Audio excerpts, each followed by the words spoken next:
Hello, I'm Jeff Platenberg. I'm the Assistant Superintendent for Facilities and Transportation Services for Fairfax County Public Schools. Hello, my name is Clarence Stukes. I'm the Chief Operating Officer for Alexandria City Public Schools. Hello, I'm Michael Shea. I'm the producer of In Conversation at Arlington Independent Media, and I've been an Arlington County resident for 17 years. Hi, I'm John Chadwick. I'm Assistant Superintendent for Facilities and Operations at Arlington Public Schools. Please join us in conversation.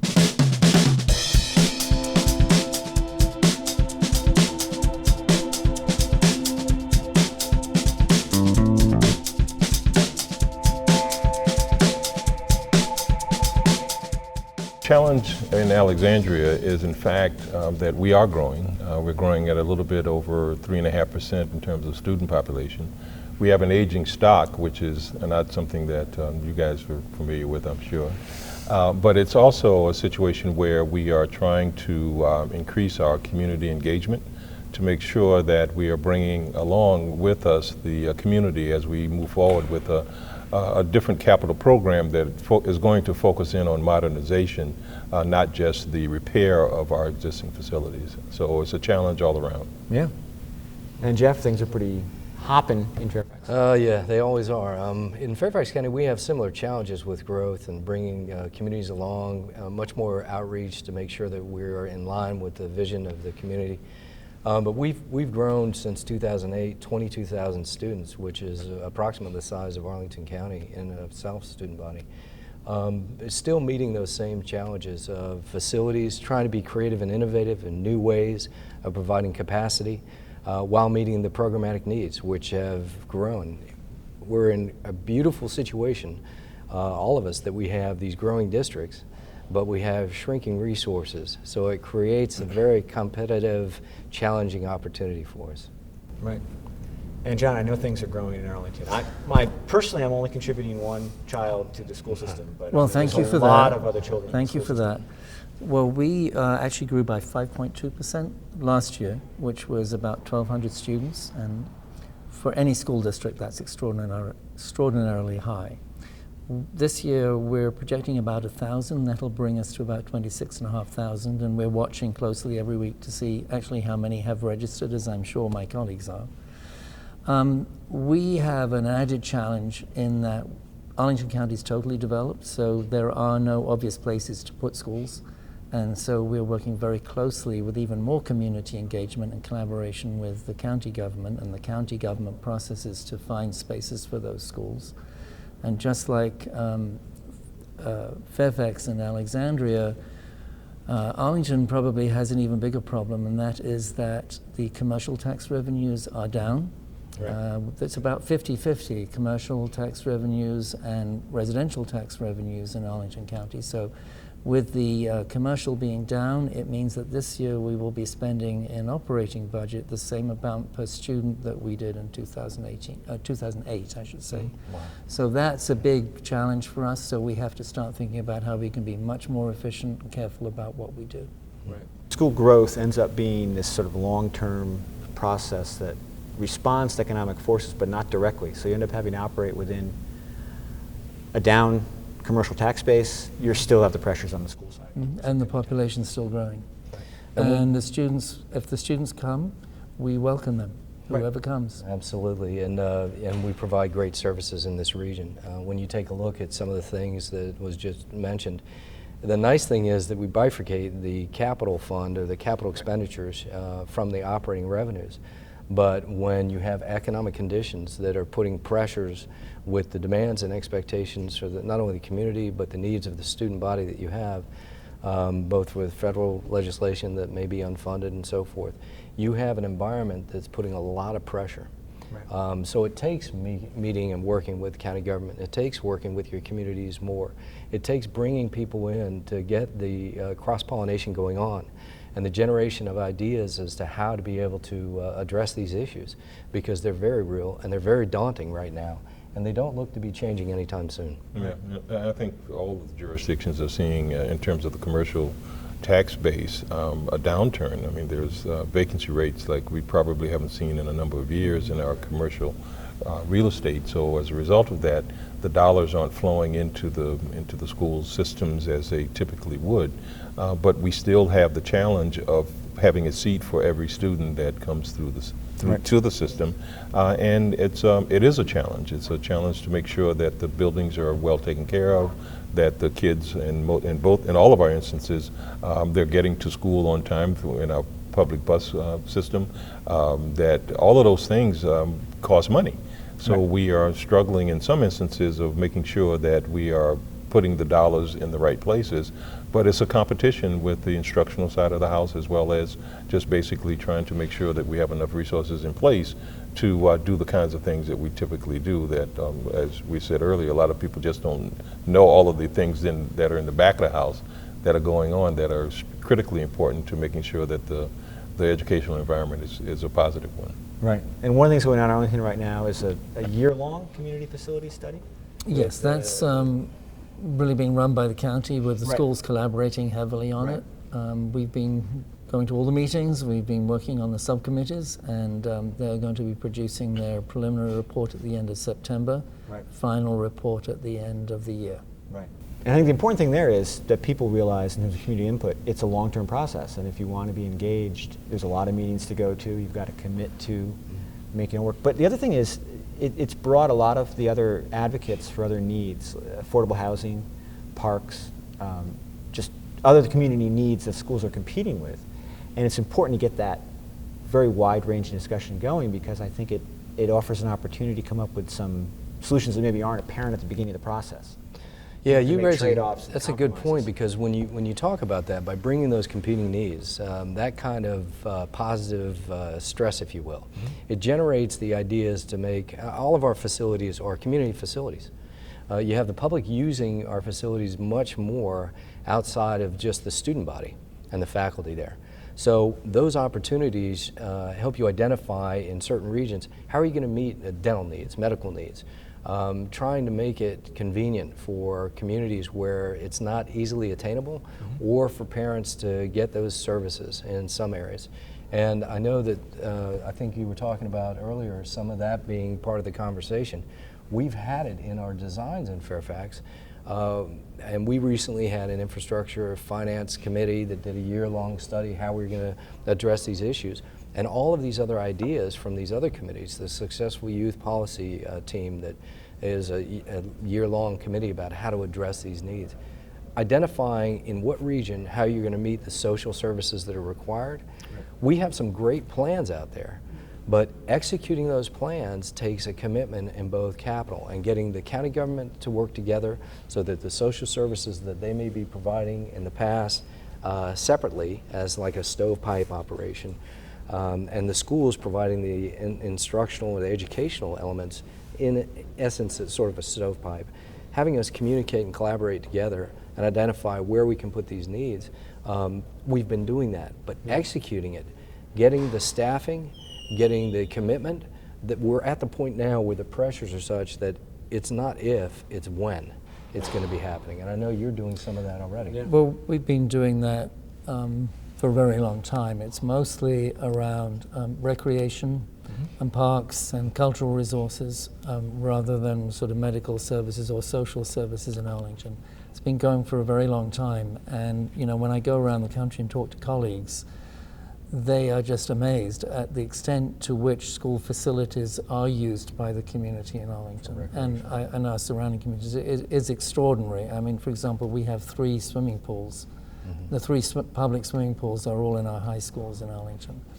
But when we work on those joint projects, the big concern we have now is that it takes longer to resolve those additional things. So if we're going to look at a site where maybe we need to collaborate with the county on a library and recreational facilities and a community center, my concern at this point is that's just going to take longer when we really need those seats as quickly as possible. So how do we plan for that challenge, and how do we still make it work? How do we plan for now, and how do we plan for what we're going to need in the future? Particularly when we don't have obvious places, easy places to put schools. Right. We're seeing the same kinds of issues in Alexandria. Patrick Henry Pre-K 8 school, which we are in the process of going through the beginning steps will have a recreational component, a recreational center component to it. And that's always, it's a process of making sure that it's a school for sure, but that it's a community resource in addition to that, to your point, Jeff, that it's a community resource, and that recreational facility is one that we expect to have good participation in from the community. But again, as you pointed out, John, it's the kind of thing where we all have to be on the same page. We have to make sure that we are building a building, as I said, that's a quality educational facility, but also a community resource. And that's it's a little bit trickier. It could take a little bit longer, but we're trying to make sure that we're doing it in a way that we're getting the best bang for the Alexandria city dollars, and not just doing it as two separate pieces, because then you're losing the efficiency of the whole thing. So I think it's the kind of thing that we're doing here, and you're right. People in other parts of the country don't necessarily do it that way, and but I think it's a testament to not just these communities, but the community structure that will allow that kind of collaboration and expect it, quite frankly. Yeah, I think the expectation is definitely there. I mean, you come to any of these schools, this one, there'll be NOVA, Northern Virginia Community College classes going on in the evening. The swimming pools are open until 9:30 or 10 in the evening. There's classes, there's community meetings. It's really quite exciting. What you can do is just drive by and see how full the parking lot is after hours, and you can tell how much the facilities are being used. And you have the adult community educational opportunities too. So you've really got a broad spectrum of community use. I do believe, though, there will be a continued expansion. You know, we've been doing that in this area for some time, as you mentioned, John. But meeting those additional needs and additional services, because we're finding that not only, at least in Fairfax, we're finding that not only are we having different challenges in terms of student needs and the diversity that we're gaining and how we're going to address that, but also with some of the families and trying to meet their needs. And looking at the way we have met the needs in the past, we are talking about the same thing you mentioned about bringing folks together, because we have to get it right. The shift is happening, the change has been occurring, so meeting those social needs as well is really on the forefront of how can we accommodate that? How can we not have it so people have so far to reach out to get it? How can we put ourselves out there to make it more convenient for them? And it really, I think that's definitely one of the places we're going to. Just like when you talk about capacity and seats. Right. When you talk about how are we going to meet these needs for providing the seats and capacity, we've got to create new ways, new ideas, and innovative ways. In Fairfax, we did it through conversion of an office building. We got a lot of positive and negative press over that, but it's worked out extremely well. Right by Seven Corners. Absolutely. We had an area where we had growth in a region that had really, we had reached overcapacity. In fact, 35% of our schools are over capacity right now, our high schools. But this was an elementary school that was way over capacity, and for 7 years there was an attempt to try and find a solution. The reasonable solution came about was to convert this office building, a multi-story office building, into an elementary school. We took 21 weeks to do it, and the community absolutely, the parents of the students absolutely love it, the students love it, the faculty love it. We were able to convert and create existential stairwells, basically cutting through floors to make wings, instructional wings. And in where we cut, we provided learning spaces where you could have open collaborative spaces. You'd have Socratic opportunities where you could do read-alouds and so forth. It just really was rather successful. That, and we received, fortunately, a grant for a new elementary school where 80% of it is being funded by the federal government on post. So you have to be constantly looking on the horizon as to how you can be more creative to gain seats to meet that capacity. Yeah. And sometimes you have to not just focus on what's the outside shape. Does that look like a school? No. What interior spaces do you create, the learning pods and things like that that you're talking about? And that comes back to what we said and Clarence mentioned, the partnerships. Right. As I said before, each one of us, we bring a lot to the party, if you will. We're all very talented. But collectively, when we collaborate, our ideas and the creativeness and the innovativeness that comes out of that is just unsurpassed. Right. I think too that there's some older kinds of things that need to be done, at least in Alexandria. When I say older kinds of things, for example, we are at capacity at most of our elementary schools, with the exception of 2. And we are beginning the process of having a conversation around redistricting, which is something that I know you do regularly. John, you've been through the process here. But it's something that we haven't done in a good number of years. Yeah. So talking about bringing along the community, the whole redistricting process is one that we feel is important because we do have a limited amount of space, but it's in the wrong place. So we have to go through a structured process of bringing the community along, but also making sure that when at the end of the day that the kids are where we need them to be. And it's an emotional issue. It's the kind of issue that we think if it's done properly, we can make some headway here.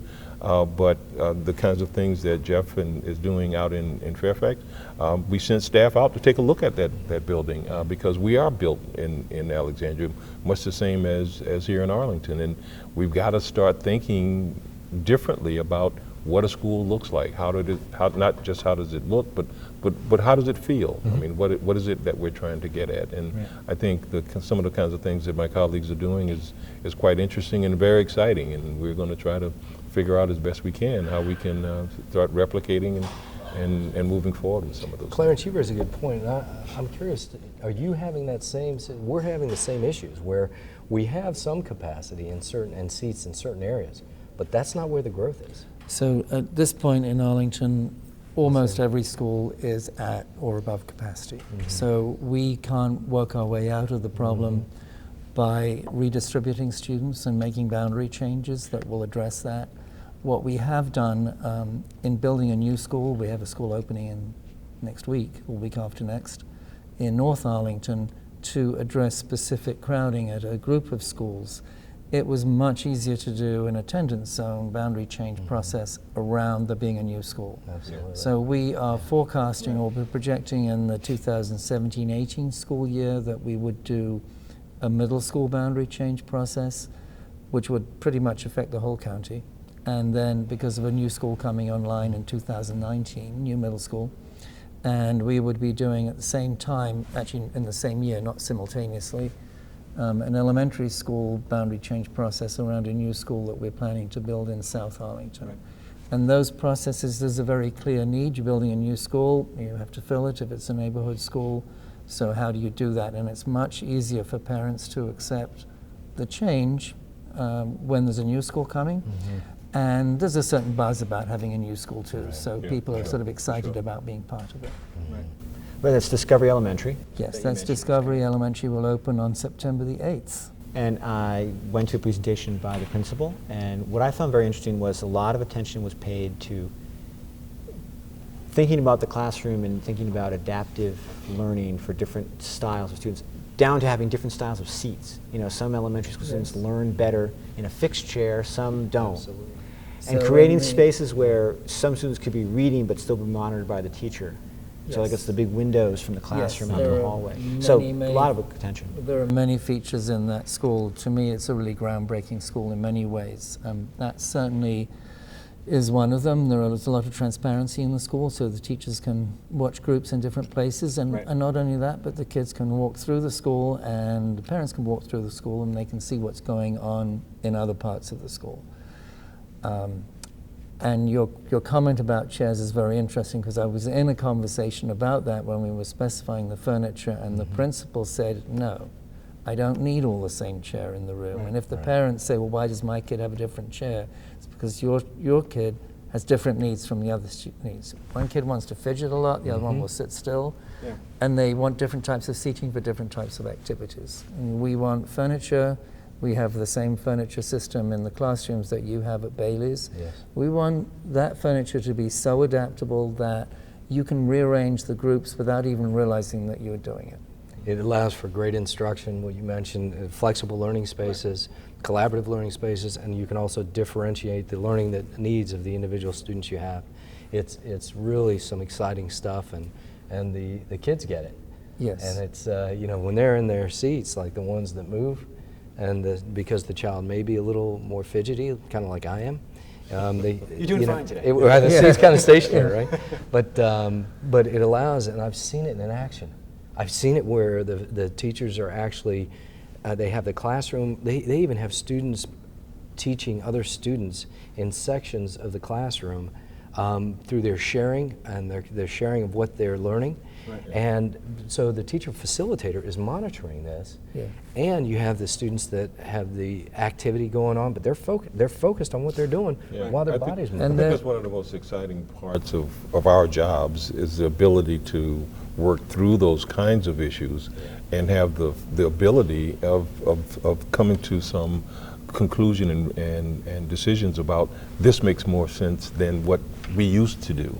I think it's something that John pointed out. It could be groundbreaking, and I think it is. I think that's going to be a beautiful example of some of the kinds of things that we will obviously take a look at in Alexandria. Again, as I said, we're taking a look at some of the stuff you guys are doing in Fairfax, but it's an area of expertise that just makes me particularly excited about the opportunities to do some of these things. And the kids are learning because, at least in Alexandria, and I know some of the other jurisdictions, our SOL scores are going up. And it's not just because of the physical nature of the buildings, but also the teachers, the quality of the teachers and the instruction that goes along with that.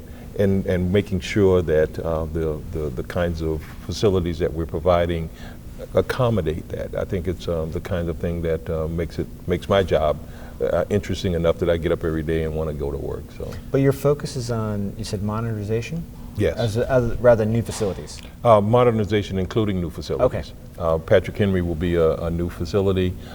There's several other of our projects that are either going to get totally modernized or a new facility, depending on things like swing space, which is in a built environment. You've got to figure out, well, where do I put the kids as I'm tearing down and building a building?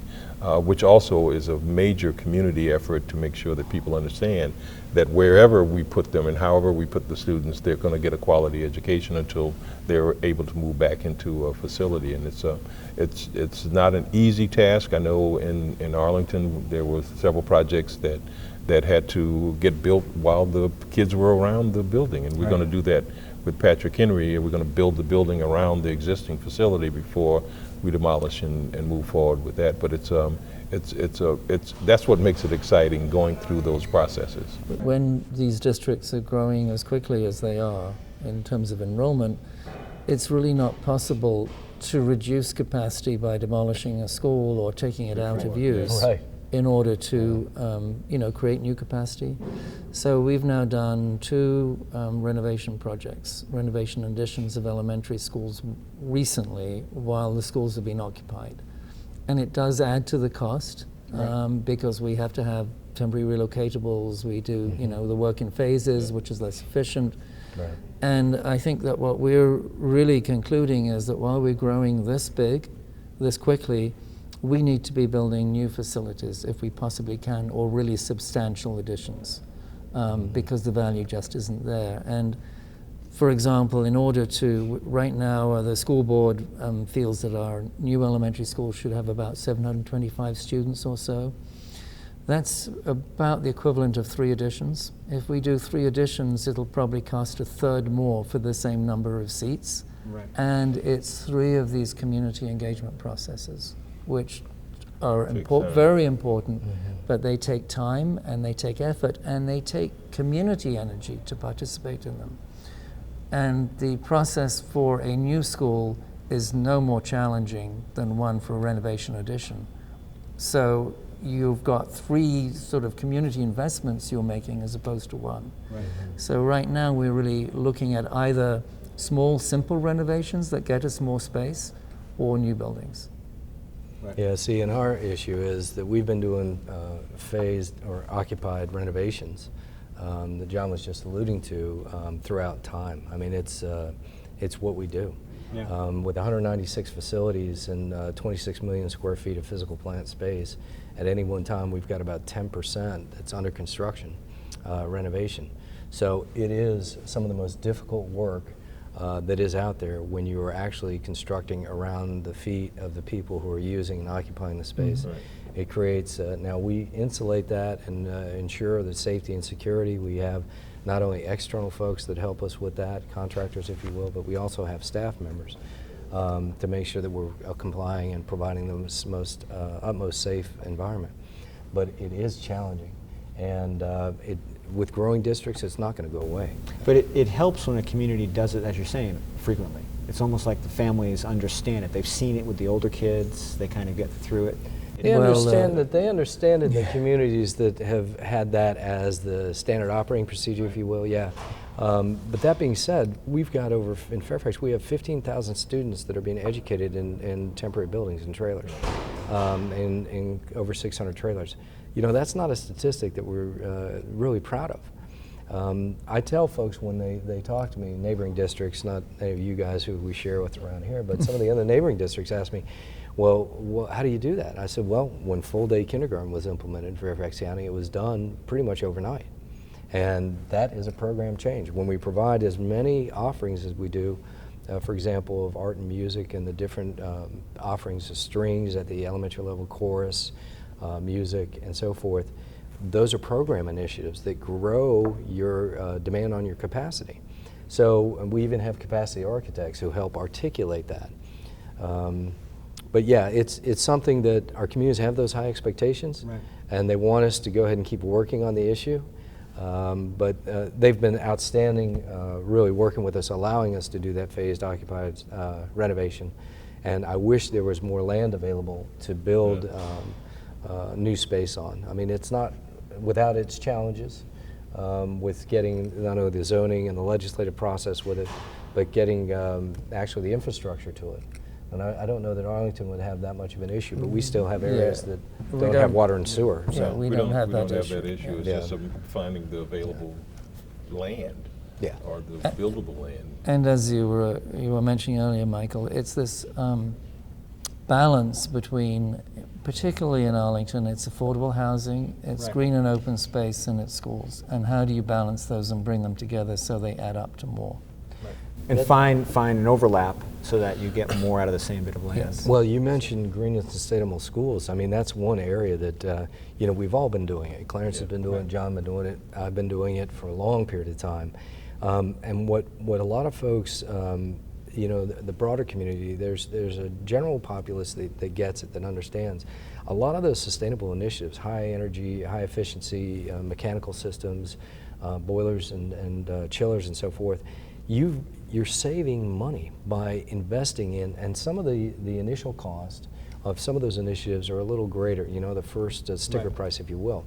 But when you do the engineering and the analytics on it and you see the payback on it, over time, your maintenance and operating costs are saving you money that is part of that creative, collaborative process of putting money into other areas. I would say, you know, the Discovery Elementary School will be the first net zero school in the area, or region probably. What really excites me about Discovery more than anything is the way that the design of the building and environmental sustainability are integrated with learning and the curriculum. Right. And how closely the principal, who was on the building committee from the start, but was appointed somewhat later, as principal, has worked with the design team, and the graphics in the building go with the standards of learning by the grade, and there's all sorts of things that are built into that. To your point, that as we start building these new schools and start doing some of these innovative things in terms of sustainability or just basic building design and construction, we still have to bring the community along, because you don't want to plop something on them and go, oh, by the way, this is the best thing for you. Right.